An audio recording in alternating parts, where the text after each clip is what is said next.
must have some kind of vision for your life.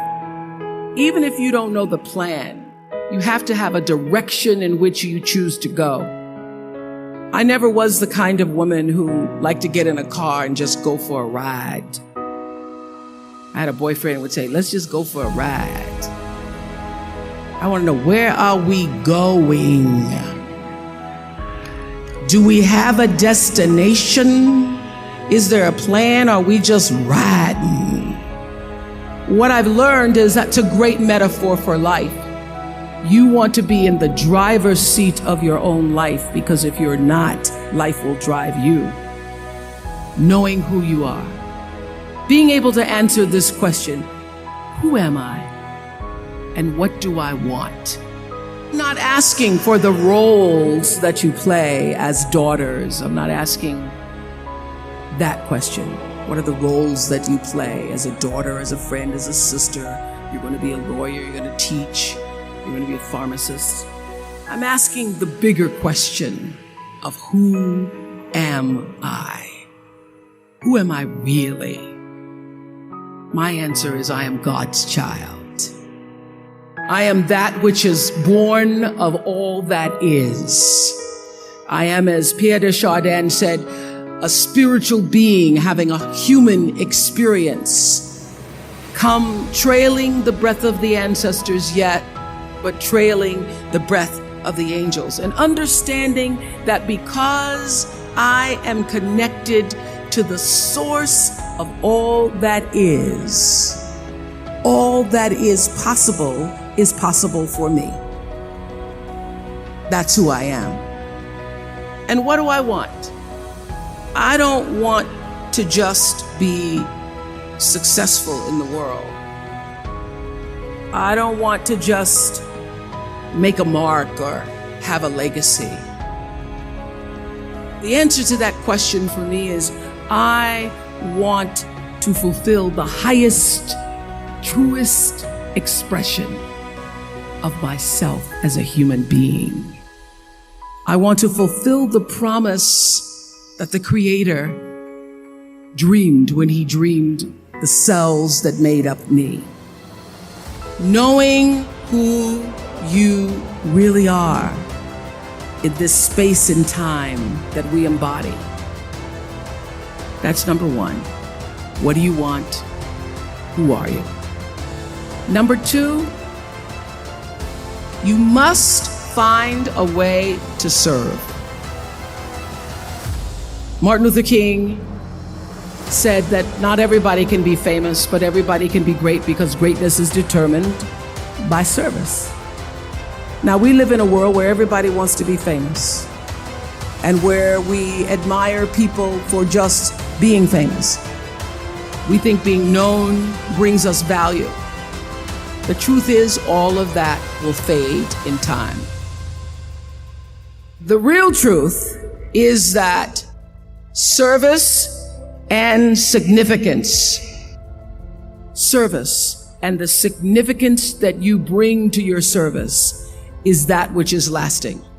So to be able to, whatever your occupation or job or talent or gift is, our honorees today getting doctorate degrees, to apparently opposite fields, HIV and AIDS and the spoken word.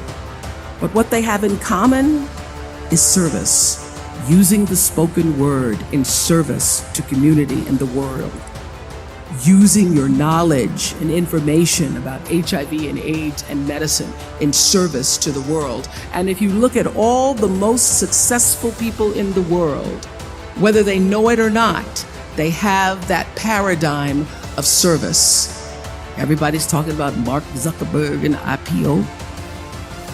Service. Jay-Z rapping. Service. Through the word, to people, through song. For many years, I was really just happy to be on TV, and people would stop and say, "Oh, you on TV?" "Yeah, I'm on TV.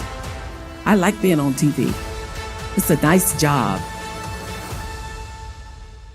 That I went back and I took a long look at what it was I was doing on TV.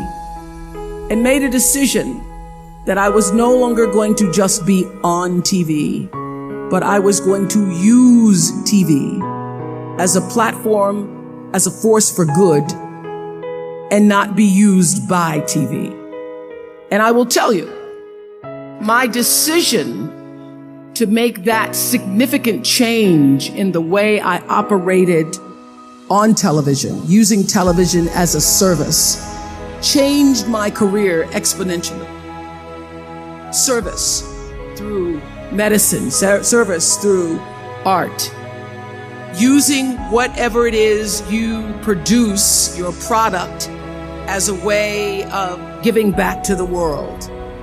When you shift the paradigm of whatever it is you choose to do to service, and you bring significance to that, success will, I promise you, follow you. Service and significance equals success. So simple, but so hard to do. Always do the right thing. Be excellent. People notice. Think of how you notice. You go to Taco Bell, somebody gives you an extra napkin and some sauce. You notice. You want to go back to that person, because even at Taco Bell, excellence shows itself. Be excellent. Let excellence be your brand. Everybody talks about building a brand. I never even knew what that was. When people say, you're a brand, I would say, no, I'm just Oprah. What I recognize now is that my choice to, in every way, in every example, in every experience, to do the right thing and the excellent thing is what has created the brand. And what I know is that when you are excellent, you become unforgettable. People remember you. You stand out. Regardless of what it is, you become an unforgettable woman. And that is what we all want. We want to be unforgettable and not forgettable. So doing the right thing, even when nobody knows you're doing the right thing, will always bring the right thing to you. I promise you that. Why? Because the third law of motion is always at work. For every action, there's an equal and opposite reaction. That is so true in all of our lives. That's what Newton said. Celia in The Color Purple said it. Everything you even try to do to me, already done to you. Everything you even try to do to me, already done to you. So you don't have to worry about revenge or getting back at somebody, making sure they pay. You just have to do the right thing, and the right thing will follow you even when people don't support it.